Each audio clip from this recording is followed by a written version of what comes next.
Selamlar hepinize. Yepyeni bir Dünya Turu bölümüyle yeniden sizlerle birlikteyim. Bayağı bir şey oldu League of Legends'ta. TCL playoff'ları bu hafta başlıyor. Hatta siz muhtemelen bu videoyu izlediğiniz gün olacak. LPL ve LEC de LCK'den sonra tamamlandı. Oraların da şampiyonları belli oldu ve güzel güzel yeni şampiyonlarımız var. Yeni takımlar aramıza katıldı. Daha iyi oyunlar gördük. Her şey daha pozitif yöne gitti bence sezonun sonuna doğru. Önümüzdeki haftada bu arada First Stand başlayacak ama onu önümüzdeki hafta konuşacağım. First Stand turnuvasından önce bir program daha yapacağız. Bugün tabii gelmişken şöyle bir bildirimle de başlayayım. Bugünkü bölüm bir tık daha uzun olacak öncekilerden. Neden bunu yapıyorum? Aslında benim kişisel olarak yaşadığım bir sorun. Birçoğunuzun da yaşadığınızı düşünüyorum. Özellikle İstanbul'da yaşayanlar bunu çok yaşıyordur. Ne kadar fazla yaşamak dedim gerçekten bilmiyorum bir anda üst üste. Trafikte kalmak. Tabii trafikte kaldığımız zaman benim hep ya bir şey dinleyesim oluyor ve genelde müzik dinliyorum ama müziğin dışında da başka bir alternatifim olsun isterim. O yüzden böyle ilgimi çeken bir konuda program bulduğumda genelde onları dinlemeye çalışıyorum. Özellikle bir şeyler öğrenebileceksem onları dinlemeye çalışıyorum. O yüzden de bugün de aslında bunu bu şekilde yapmak istedim. Bugünkü bölümümüz biraz daha uzun olacak.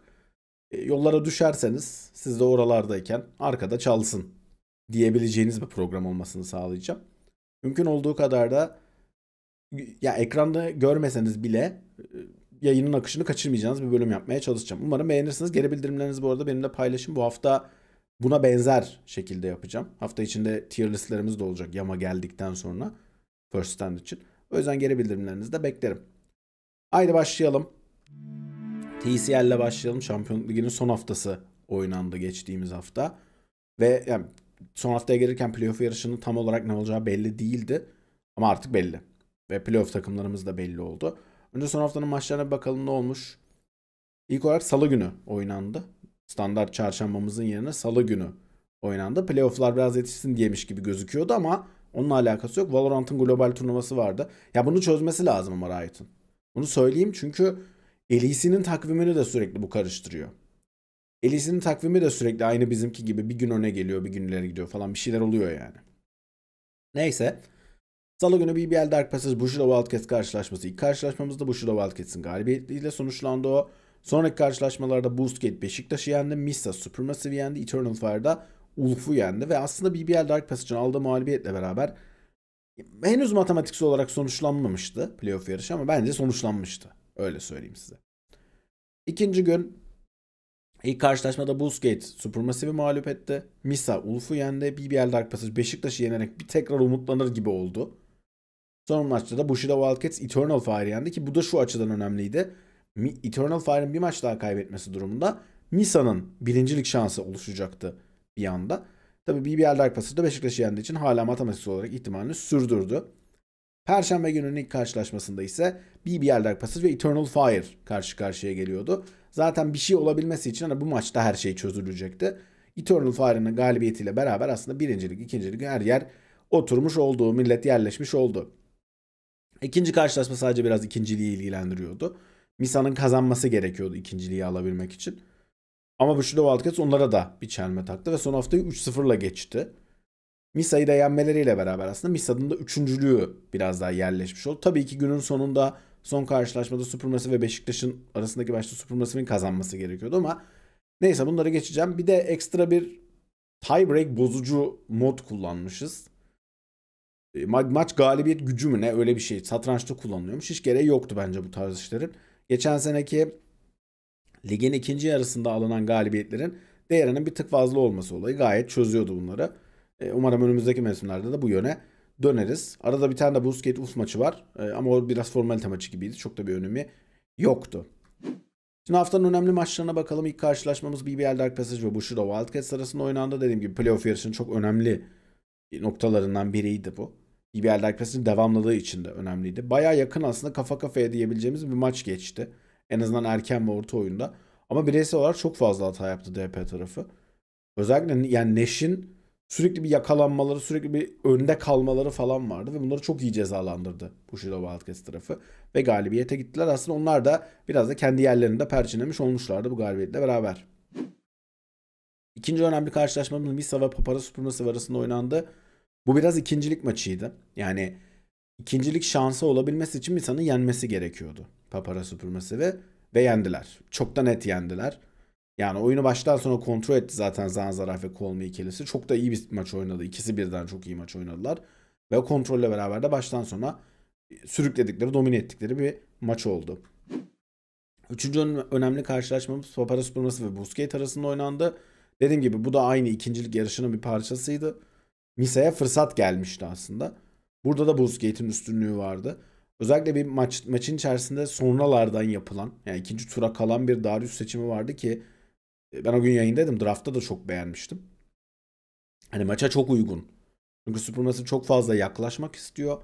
Ezer geçerler, üzerine yaklaşılmasını sever. Bundan memnun olurlar demiştim orada da. Tam olarak da öyle oldu zaten. Nuke'u durdurmakta inanılmaz zorlandılar. Ve Tungen'in de çok rahat ettiği bir maç oldu doğal olarak. Çünkü yani Darius gibi bir tehdit var önde. Ve Supermassive bu hafta ikinci mağlubiyetini almış oldu. Aslında ikinciliği de kaptırmaya çok da yaklaştılar bu mağlubiyetle beraber. Dördüncü önemli karşılaşmamız Bushido Wildcats ve Eternal Fire maçıydı. Bu maçta aynı zamanda Eternal Fire'ın birinciliği kaptırmasına sebep olabilecek bir maçtı. Bushido Wildcats çok iyi bir maç oynadı. Yani baştan sona maçı kontrol ettiler. Bence bu da aynı işte Boostgate Supremacy maçındaki gibi bir draft avantajıyla çıkmıştı buradan Bushido Wildcats. Biraz da kendi stillerinin dışında da bir draftla çıkmışlardı aslında. Yani sezon boyunca onları izlemediğimiz bir oyun stili oynamaları gerekiyordu. Çok da iyi oynadılar. Bunları görmek güzel. Playoff öncesinde bu tarz gelişimleri görmek, takımların playoff'a girerken ekstra silahlar eklemesi, bunları kullanmayı daha iyi hale getirmesi önemli. Çünkü playoff'larda ilk tur best of 3 evet ve hani 3 ve 6 arasındaki takımlar bir tur best of 3 oynayacaklar. 1 ve 2 direkt best of 5'den başlıyor. Ama sonraki turlar tamamen best of 5. Ve Fearless best of 5 olacak. Ki Fearless draft'ta da biz biliyorsunuz kanalda çok konuştuk. Nerelere gidebildiğini, takımların meta okumasının ne olabileceğini, ilerleyen aşamalarda neler çıkabileceğini aslında biraz öngörebiliyoruz. Çünkü en geç biz gireceğiz. Büyük liglerin hepsi oynandı ve bitti. O yüzden Fearless Draft gelirken, hele ki Best of Five Fearless'lar gelirken Bushido Wildcats'ın böyle bir gelişim göstermesi bence önemliydi. Kiraz geldikten sonra da burada bütün maçlarını kazandılar. O da önemli bir upgrade oldu bence. Ben yaramasını bekliyordum zaten transferin. Çok da yaramış gibi gözüküyor. Ve haftanın son önemli karşılaşması aslında düğümün çözüldüğü karşılaşmaydı bir yandan da. BBL Dark Passage ve Eternal Fire karşılaşmasıydı. BBL Dark Passage'in mutlak kazanması gereken bir karşılaşmaydı bu. Kaybettiler ve bitti zaten. Yani bütün diğer taraflarda çözüldü. Yine yakın bir maçtı. Bence mesela Köfte belki de sezonun en iyi oyununu oynadı. Ama şu maçı oynayan Köfte şu ana kadar neredeydi diye sormak lazım. Slayer son hafta önceki haftalara kıyasla daha iyi oynadı ama bunlar neredeydi diye sormak lazım. Öte yandan Eternal Fire tarafında inanılmaz formda bir Rube var. Sezonu da zaten çok iyi geçirdi Rube. Ama son haftayı da ekstra bir iyi oynadı. Genel olarak zaten yani Eternal Fire'ın çıkışındaki en büyük sebeplerden biri belki de Rube. Ve bu maçın sonucuyla beraber de aslında playoff tablosu da netleşmiş oldu. Puan durumu diye yazdım ama yani biraz aslında açıklıyordu puan durumunu. Birinci Eternal Fire oldu. En sonunda o sistemlerle işte o maç galibiyeti güç oranıyla falan onları yerleştirdikten sonra Papara Supermassive ikinci oldu. Misa Esports üçüncü oldu. Oyunex Bushido Wildcats dördüncü. Busquets beşinci. Beşiktaş'ta altıncı olarak playoff'a girdiler. Şimdi playoff eşleşmelerini bir ufak değerlendireceğim. Biraz da aslında hani bir sonraki tura kim çıkar ne olur onlardan da bahsedeceğim. Önce ilk şeyle başlayalım. Best of 3'lerle başlayalım. Misa Esports ve Beşiktaş arasında bir seri oynanacak. Beşiktaş çok dağılmış gözüküyor. Yani sezonun başında kadronun vaat ettiklerinden çok uzaktayız. Bu kadronun olabileceği yer çok yukarılardaydı. Ama oradan çok uzaktayız. Ve oyun sürekli aşağı gidiyor. Takım da zaten dağılmış gibi gözüküyor. Özellikle son hafta oynadıkları maçlarda bir tilt durumu vardı. Belli yani. Takım da birbirinden kopmuş gibi gözüküyor. Zaten işte Neon evine dönmüştü falan. Bunlarla da beraber bence Beşiktaş sezonu havluyu attı orada. Zaten Misa çok hani formda geliyor, istim üstünde geliyor. Tabii ki bu bir best of three. Tabii ki bir ekstra bir güç gösterdiğin zaman hani bir gün iyi gününe denk geldiğin zaman tabii ki hala kazanabilirsin. Ama Beşiktaş o gücü gösterecek mi? O mecali kaldı mı? Ondan emin değilim. Hiç o havayı almıyorum yani Beşiktaş'tan.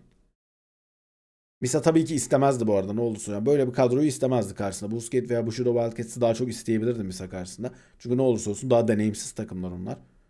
Ama Gerçi Bushido Wildcats de son 3 maçını kazandı. Onu da istemeyebilirsin. Ama yine de yani şu anki oyunlara baktığımız zaman hani Beşiktaş 6. oyunda, evet. Hem Busquets'ten hem Oyunex Bushido Wildcats'ten daha kötü oynuyorlardı. 6.lık onların hak ettiği yer orasıydı. Oynanan oyunla. Ve bence Misa burayı kolayca geçecek. Kolayca kazanacak bu seriyi. Ya çok daha avantajlı olduğunu düşünüyorum Misa'nın. Diğer serimiz biraz daha yakın olması beklenen seri. Ama bence son form durumlarıyla ve yetenek tavanıyla beraber Bushido Wildcats benim gözümde önde. Fakat orada şöyle bir soru işareti devreye giriyor. Şimdi Best of 3 iyi bir draftla 1-0 öne geçebilen bir takım. Mesela diyelim iyi bir draft yaptı. Fark edemedi. Ayakta uyudu orada mesela Bushido Wildcats ve Busquets 1-0 öne geçti. Böyle bir baskının altından nasıl kalkacak? Oyuncuların reaksiyonunu çok merak ediyorum. Çünkü burada yani bu iki kadroda da gerçekten buraları çok oynamaya alışık olmayan oyuncular da var. O reaksiyonu biraz görmek istiyorum. Benim için günün yani en azından Best of 3 kısmının daha heyecan verici olan serisi bu. Ben Bushido Wildcats'ın tavanını biraz daha yukarıda görüyorum. Özellikle Kiryas'ın gelişiyle beraber zaten daha da yukarı çıktı orası. Ama keyifli bir seri olabilir. Yani bu sonucunu veya kazananını önceden kestirmenin çok zor olduğu bir seri bence. Öte yandan üst tarafta birinci ile ikinci serimiz var. Eternal Fire ve Papara Supermassive arasında. Sezon içindeki maçları 1-1. Son karşılaşmayı Eternal Fire kazandı. Sezon da daha yüksek bir form grafiğiyle kapatan taraf yine Eternal Fire'dı aslında. Ama dediğim gibi Best of 5 bir Fearless ve biz sezon boyunca Fearless oynamadık. Çünkü sezon boyunca Best of 1 oynadık. Fearless'ın asıl devreye girdiği yerler zaten 4. ve 5. maç oluyor. İlk 3 maçta çoğu maç yani çoğu seride Fearless oynanan yerde ilk 3 maçta çok bir şey görmedik. Ama 4. ve 5. maçta asıl farklar yaratıldı. Yani mesela çok güzel bir örnekti buna. Hanwha Life'ın oynadığı serilerde mesela ilk 3 maçta şov yapan bir Delight var hep. Kazanırken de kaybederken de. Ama 4. ve 5. maçta bir anda Delight'ın etkinliğinin düştüğünü biz çok gördük. Oralarda kimler ekstra yapacak? Ve bence hala Supermassive'nin de bunu yapabilecek oyuncular olduğunu düşünüyorum ben. Yani bir 4. maçta Bao'nun yapabileceği bir ekstra hamleyle 5. maçta bir tane Skins'in yapabileceği, Armut'un yapabileceği ekstra bir hamleyle çok farklı yerlere gidebilir olaylar. Böyle bir hissiyat alıyorum zaten burada. Ve bence bir şekilde Supermassive kazanacak. Yine ya bir şekilde dememin sebebi şu. Oyun olarak şu anda bence daha iyi durumda değiller. Eternal Fire daha formda geliyor. Daha bence uyumlu ve ne yaptığını bilerek geliyor. Rube zaten ya uçuyor şu anda. Belki de sezon MVP'si olacak. Ben oyumu Rube'a verdim bu arada. Onu da söyleyeyim yani. Ama tabii ki bu bir oylama. Yani sonuçta tek başıma çalışıyorum. Ama bana sorsalardı ben Rube MVP seçerdim. Sezonun MVP'si olarak. Normal sezonun MVP'si olarak. Ki bunu bir nişancıyla almak çok zordur. Yani bir nişancının MVP alması Pro Play'de hele ki yani 2025'teki League of Legends Pro Play'inde çok zordur ama bence bunu yapabilecek bir durumu var. Ufak tefek ama playoff'un ilerleyen aşamalarını da değerlendireyim. Ne olur ne biter diye. Misa ve Oyunex Bushido Wildcats'ın çıkacağını düşünüyorum dedim. Ondan sonra onlar da bir Best of Five oynamaya başlayacaklar. Ve o seriden itibaren yani 4. maçtan itibaren birinci ve ikinci maç pazartesi günü oynanıyor. Ondan sonra 3-4-5 diye oynanacak o maçlar. Ve 9 Mart pazar günü de final oynanacak. Ya ondan sonraki serilerde çok iyi seriler izleyebileceğimizi düşünüyorum ben. Özellikle ilk gün yani Misa'nın ve Bushido Wildcats'ın gösterici ya da Busquets'in bilmiyorum tabii ki. Hangileri çıkıyor? Belki de Beşiktaş'ın. Tabii ki bilmiyorum ama bu takımların ilk gün göstereceği oyun durumuna göre playoff'un kalanı çok eğlenceli olabilir. Yani öyle bir noktadayız ki ya hiçbir takımın kazanması Beşiktaş hariç. Hadi biraz Busquets de yapayım ama benim için büyük sürpriz olmaz. Çünkü Eternal Fire sezonu çok iyi oynadı. Papara Supermassive sezonun sonunu çok iyi getirmemesine rağmen bu mevsim daha önceki iki mevsimde de şampiyon olmalarının bir sebebi var. Oralarda da böyle formsuz gelip şampiyon olmuşlardı. Misa zaten inanılmaz bir form grafiğiyle geliyor. Sezonun ikinci yarısını Lens geldikten sonra çok iyi oynuyorlar. Bushido Wildcats ise Kireas geldikten sonra bütün maçlarını kazandı. Ve iyi gözüküyorlar.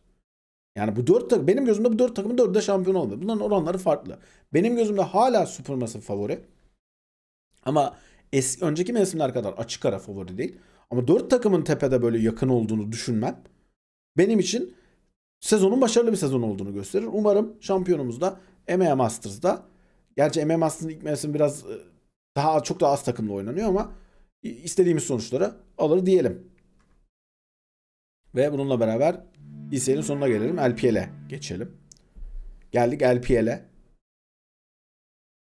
LPL'de de sezon sonlandı. Zaten son bıraktığımızda LPL'e BLG TES, yani playoff'un işte neresi oluyordu? Yarı finalindeydik. Yok, çeyrek finaldeydik aslında. Winner Bracket finali kalmıştı önümüzde. Ve Loser Bracket'tan çeyrek final kalmıştı. BLG TES eşleşmesi kalmıştı. JDG Anyone's Legend eşleşmesi kalmıştı. Ve oradan TES aslında Top Esports bir Miracle Run'ımsı bir şey yaparak, bütün serilerini 3-1 kazanarak, 5 tane Best of 5 oynayıp hepsini 3-1 kazanarak, finalde dahil olmak üzere şampiyon oldu Top Esports oradan. Güzel seriler de oynadılar. Önce onların oynadıkları serilerde bir kırılma noktalarına bir bakalım. Serilerin kırılma noktalarına. Bence BLG Test serisinin 3. karşılaşması bir kırılma noktasıydı. Çünkü çok yakın bir kafa kafaya giden bir maçtı bu. Bu maçı vermemesi lazımdı BLG'nin. Belki de bu arada sezonun kırılma noktasıydı çünkü bu. BLG verilmeyecek bir maçı verdi. BLG alınabilecek her şeyi almıştı. Oyunu bitirme noktasına da gelmişlerdi. Zaten öyle bir oyun oldu ki maçı kazandığı anda Top Esports hala yaklaşık 3000 altın gerideydi. Öyle bir comeback atıldı yani. Neredeyse 10.000 altından falan dönüldü. Oyunun kontrolü tamamen BLG'nin elindeydi ve maçı bitiremediler. Belki de yani bütün her şeyin dönüştüğü noktaydı burası. Kazanması lazımdı bence BLG tarafının. Ama kaybettiler. Yani çok aşırı iyi durumda bir sivrileri vardı ellerinde. Şöyle anlatayım size nasıl, ne kadar iyi bir durumda sivri var. Oyun biterken 4000 altın önünde Elk Jackilov'un. Ve sivirden bahsediyoruz. Dakika 30'daki 35'teki bir sivirden bahsediyoruz. Bu kadar öndeyken neredeyse full eşyaydı, öyle diyeyim size. İnanılmaz iyi durumdaydı Elk. Ama kaybettiler. Yani BLG'nin sezon boyunca bazı problemleri devam etmişti ki bunlara da aslında birazdan hani değineceğim. Playoff yarışını, yani playoff yolunu anlattıktan sonra. Ama bunlar yaşandı ve ne yazık ki yani BLG bu maçla beraber aslında belki de sezonuna da, kendi sezonuna da noktayı koydu ve Top Esports da aslında bu momentumla beraber ya bunları böyle yenebiliyorsak buradan herkese yenebiliriz demiş olabilirler. Çünkü son şampiyondu BLG. Hatta son 2 şampiyondu BLG ve oradan yürüdüler. Bir diğer kırılma maçı Anyone's Legend ile JDG arasındaki 5. karşılaşmaydı. Seri çok gitgelliydi gerçekten ve 4. maçta çok net bir galibiyet almıştı JDG tarafı. Ama 5. maçta bazı sahneler var. Yani hatta bir fight sahnesi var. Sadece kırılma maçı olarak adlandırmamak lazım onu. Baron Pit'inin orada ama da Baron çıkmadan önce Tarzan bir canla bir yaşıyor. Shuno'nun üzerine gidiyor. Tarzan işte Volibear oynuyordu maçta. İşte kalkan, E'den gelen kalkan, ikinci W'yu vurmak falan derken bir canla gerçekten yaşıyor. Muhtemelen kazanacağı bir fight'tı JDG'nin orası.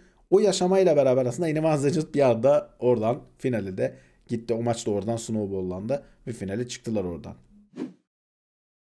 Bir diğer kırılma anımız JDG ve Top Esports serisinin 3. karşılaşmasıydı. Şöyle bir şey söyleyeceğim. Hani ekranı görmeyen arkadaşlar için. Kanavi Lee Sin'le maçı 13-0-3 bitirdi abi. İnanılmaz bir maç oynadı Kanavi. Yani bizim o JDG'nin ilk Worlds'e geldiği dönemdeki Kanavi vardı yani, o nasıl bir şey geliyor dediğimiz Kanavi. İşte o Kanavi'den oynandı. 369'la beraber maçı dümdüz ettiler. Yani ikisi dümdüz ettiler. 369'da Gragas oynuyordu zaten. Allen'in Jackson'a karşı iyi bir counter pick olarak kullandılar. Ve ikilinin yaptığı şeylerle beraber aslında maçı domine ettiler. Ve Top Esports oradan sonra JDG serisinde kazanıp finale gitti. Final serisinde de yine aslında 3. karşılaşma kırılma noktasıydı. Yine bir Lee Sin performansı vardı Kanavi'nin. Ama bu sefer sadece Kanavi'nin Lee Sin'e bağlamamak lazım. Top Esports, Ambessa, Lee Sin, Sylas, Zaya ve Rel'den oluşan, biz bu oyun kafa, göz, dalıyoruz her yerde. Fightlıyoruz 2v2, 3v3, 4v5, 5 fark etmez, sayı fark etmez. Fightlıyoruz dedi Top Esports. Fightladılar ve hepsini outplay ettiler abi. Her seferinde outplay ettiler Anyone's Legend'ı. Ve aslında Anyone's Legend'ın char'ları da fightlamaya çok uygun. Yani sürekli kavga etmeye uygundu. Camille Nocturne, Galio, Ashe Lulu oynuyordu onlarda. Hani onlar da benzer şey ama her seferinde outplay etti Top Esports. Zaten bununla beraber bence bu maçtı kırılma anıydı. Ve seriyi de kazandılar ve şampiyonluğa ulaştılar loser bracket'tan gelmelerine rağmen. Elenenlere reçeteler. Geçen hafta da yapmıştık bunu. Bu hafta 3 yeni elenen takımımız oldu. Onlara da ufak tefek reçeteler verelim. BLG Wave 10 toparlanmalı dedim ama Wave 10 gönderilmeli de diyebilirsiniz buna. Yani ben kişisel olarak da hiç beğenmiyorum zaten ikisini. Kime alırlar tabii ki onu bilemem. Sezonun ortasında böyle bir değişiklik yaparlar mı emin değilim. Özellikle ondan hiç vazgeçme niyetleri yok. Ve iyi de zaten ellerinde şun varken gidip dışarıdan getirdiler. Yani bayağı da emek harcadılar o adamı getirmek için. Bilmiyorum. Yani BLG'nin elenmesinden çok memnunum. Çünkü yani Vey ile falan kazanmalarını istemiyordum ben. İkisi de ana evlat. Vey ve on ama özellikle takımı belli oranda bazı noktalarda geri çektiklerini düşünüyorum. Tabii lane swap metasının lane swap'ın kalkmasıyla beraber belki işte Bin'in de performansı arttı. Bin çok ağlıyor çünkü lane swap var diye. Bu kadar ağlanacak ne vardı abi? Adapte olup oynarsın. Bak Kine Zeus'u oynuyor onlar. JDG bir diğer elenen takımımız. Ale'nin ağırlık yapmayı bırakması lazım acilen. Ale boşluk şu anda. Yani öyle bir playoff oynadı ki JDG bazı maçlar 4 kişi gibi oynadı öyle söyleyeyim. Ama şeyi beğendim JDG adına. Shun ve Scout arasında belli bir sinerji yakaladılar. Paze çok ciddi sorumluluk alıyor. O da önemli.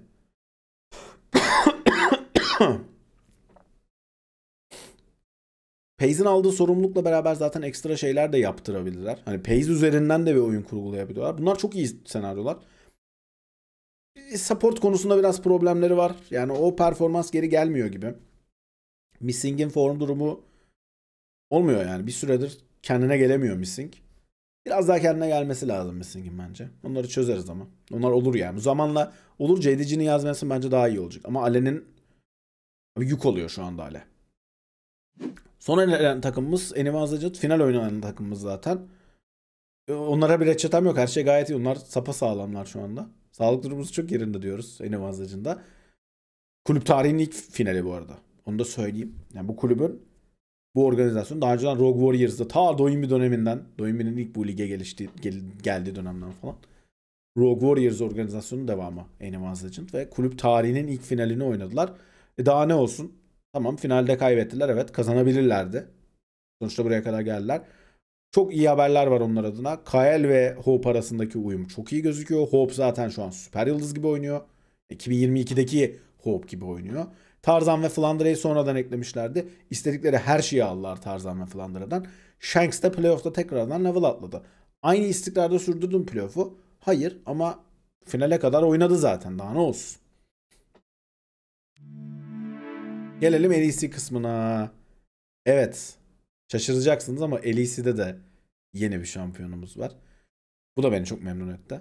Tabii ki yenilen tarafta bir Türk oyuncunun olması memnun etmedi ama yeni bir şampiyon LEC'ye lazımdı. LEC'nin gelişimi için lazımdı. LEC'nin daha iyi bir lig olması için lazımdı öncelikle. O yüzden memnunum sonuçtan. Bakalım orada ne olmuş. Playoff tablosunu bir görelim. Zaten ta en baştan bir hatırlayalım aslında. Fnatic Team Heretics'le karşılaşmış, 2-0'la geçmişti onları. G2 Giant X'i 2-0 geçmişti. MKO'yu BDS'i 2-0 geçmişti. Karmine Corp'ta Vitality'yi 2-0 geçmişti. Ve bu şekilde winner ve loser bracket'lar yerleşmişti. Daha sonrasında loser bracket'ta Giant X Team Heretics'i 2-1 yenmişti. BDS'de Vitality'yi 2-1 yenmişti ve bir üst tura çıkmışlardı. Vitality ve Team Heretics elenmişti orada. Winner bracket'ta G2 Fnatic'i 2-0'la elemişti. Karmine Corp'ta MKO'yu 2-0'la elemişti demeyeyim. Alt tarafa göndermişti aslında. Daha sonrasında MKO'yu Giant X'i 2-0'la geçti. Fnatic 2-1'le BDS'i geçti. Geçen hafta zaten buraya kadar gelmiştik. Sonrasında bu hafta olanlar var. G2 Fnatic serimiz, pardon bu da geçen haftaydı. G2 Fnatic serimizde ama G2 Karmine Corp serimizde, özür diliyorum. G2 Karmine Corp serimizde geçen hafta oynanmıştı.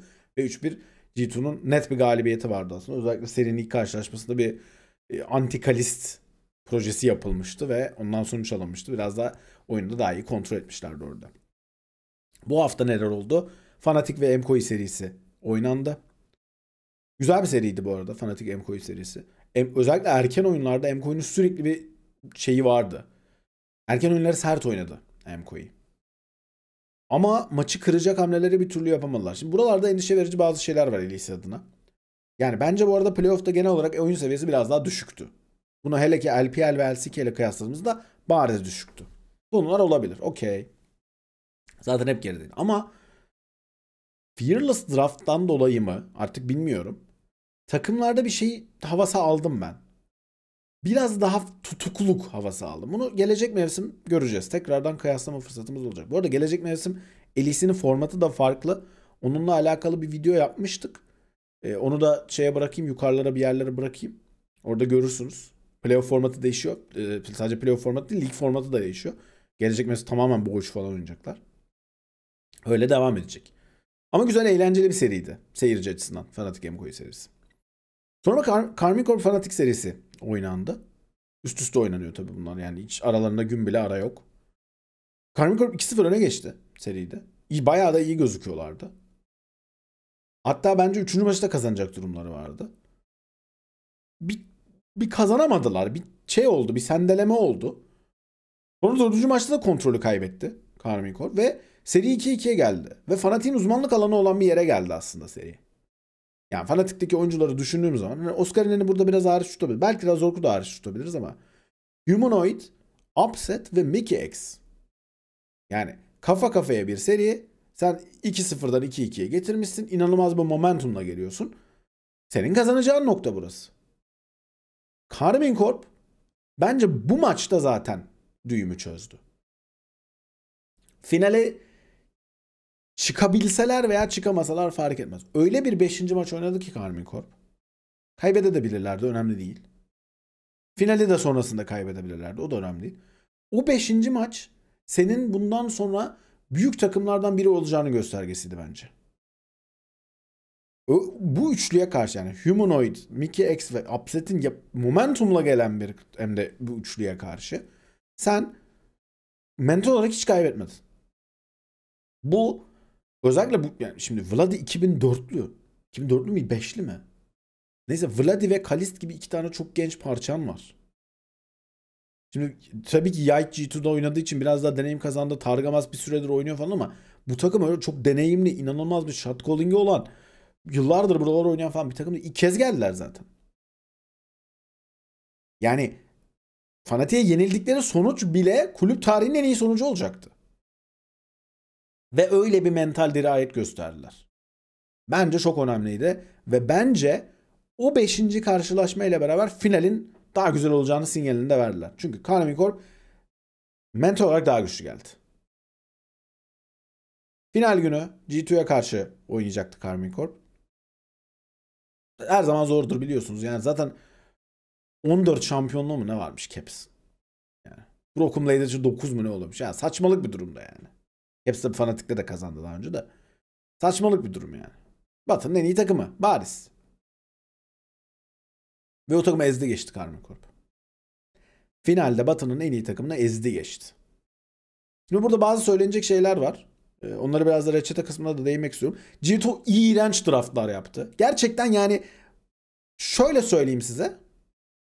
Şimdi bunun altına bir komplo teorisi falan aramamak lazım ama G2 kaybetmek için draft yaptı. Öyle söyleyeyim size. Bayağı hayatımda gördüğüm en kötü draft yapılan seriydi. G2 tarafından. Karmine Corp'un şöyle bir şey yoktu. Karmine Corp gayet kazanmaya oynadı.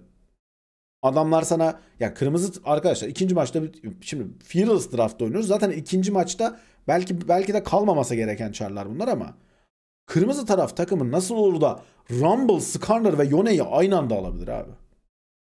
Ya biz bütün sezon LCK'yi LPL'i takip ettik biliyorsunuz. Yone kalıyor, first pick tak diye alıyoruz Zeka.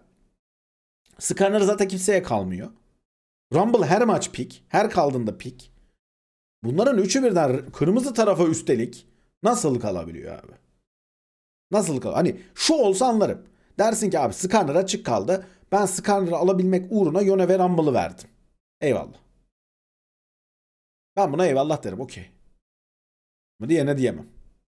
Dümdüz trolldür. Karmine Corp da hiç gözünün yaşına bakmadı G2'nun. Bu arada maçların üçünde de net daha iyi oynayan taraftı Karmine Corp.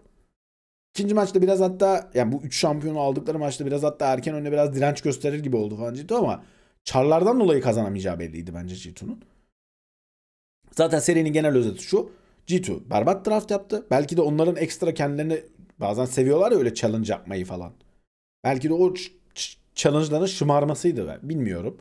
Ama çok kötü draftlardı. Karmine Corp çok daha iyi draft yaptı. Çok daha iyi oynadı. Ve en önemli sinyallerden bir tanesi bence, bu seriyi tamamen Kalist'le oynamadılar. Yani onların ana planında neydi? Ana kurguda Kalist onların ana taşıyıcısı, takımın yıldızı ve onun üzerinden kurgulanacak. Hayır abi, bu serinin yıldızı Vladi'ydi. Vladi muazzam bir seri oynadı. Ben Vladi'yi ilk şeye getirdiklerinde de sezon başında da söylemiştim lan. Vladi'nin de gelişimi çok önemli diye. Kalist'in ne olacağı belli zaten. Kalist yıldız zaten, o belli. Fark yaratacak adam Vladi diye ve yarattı. Ve bununla beraber Karmine Corp 3-0'la şampiyonluğa ulaştı ve First'ten de gidiyor. Bu arada çok doğru bir yapılanma Karmine Corp'tan. Yani bu takım önceki 3 mevsiminde, 3 mevsimdir oynuyor. 4. mevsimleri. 10. ve 4. oldu. 10. olurkenki kadroda Targamas hala vardı. Ama bu kulübün bu adama inancı var. Ve şampiyon oldular Targamas'la. Çünkü şunu biliyorlardı. Kalist ve Targamas'ın arasındaki uyuma sahip olmak istiyorlardı. Ve bu takım Kalist'ten ziyade Targamas'ın istediği gibi oldu. Targamas bu takımın lideri. O yönlendiriyor nasıl oynanacağını. Bu her zaman olmaz bu arada. Bunu da söyleyeyim ya. Tutmaya da bilirdi. Sonuçta G2 da denedi Targamas'la oynamayı. Olmadı. Orada fikirler çok çatıştı. Problem yaşandı. 10. oldukları ilk mevsimde de benzer şey. İkinci mevsimde o kadar değildi ama ilk mevsimde de benzer şeyleri gördük. Ama sabrettiler.